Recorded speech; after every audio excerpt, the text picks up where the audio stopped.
चलिए बेटा, आज इस लेक्चर के अंदर ना हम प्रॉब्लम नंबर 11 सॉल्व करने जा रहे हैं रिजिड बॉडी डायनामिक्स की। अब बेटे यहाँ पे क्या है, हमारे पास एक मास m दी है और ये बेटा जी स्मूथ सरफेस के ऊपर पड़ा है, जैसे कि आप देख सकते हो।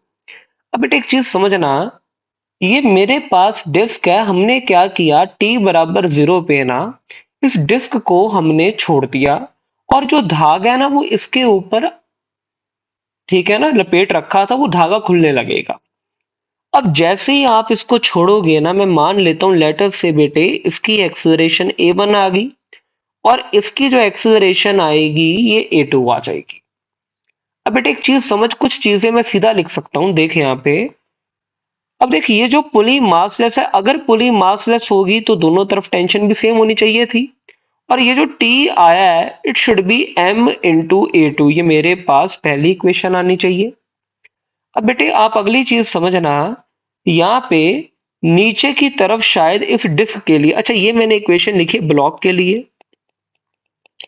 अगर बेटे मैं डिस्क की बात करूं ना, तो पहले तो लॉज ऑफ मोशन लगा के ना इक्वेशन लिखते हैं। नीचे मास देख बेटे दोनों का सेम लिया हुआ है, तो मैं क्या लिखूंगा, देख यहाँ पे mg minus T should be equals to m into a1, ये मेरे पास दूसरी इक्वेशन आ गई।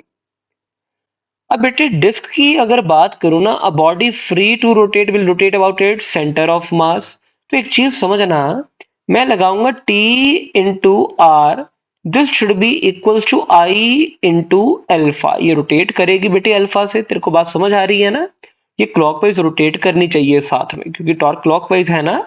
तो आई की वैल्यू तो बेटे पहले मैं लिखूंगा m r² इंटू अल्फा, और यहां से बेटे जो t निकल के आया ये कितना आ गया, mr/2 इंटू अल्फा, ये तीसरी इक्वेशन आ गई।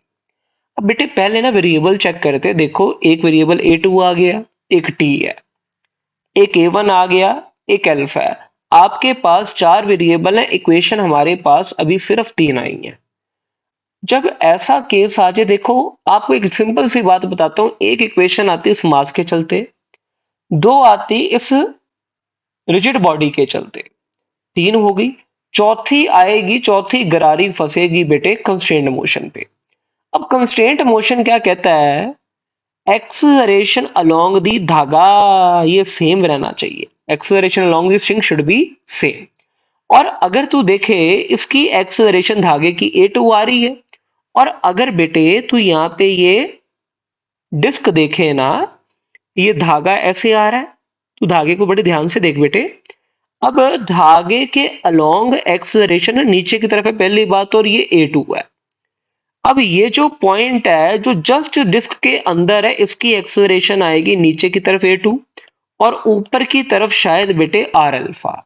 तो मैं क्या लिखूंगा ना, अच्छा सुन, नीचे a2 नहीं a1 आएगा, तो यहां पे मैं पता है क्या लिखूंगा, a1 minus r alpha should be equals to a2।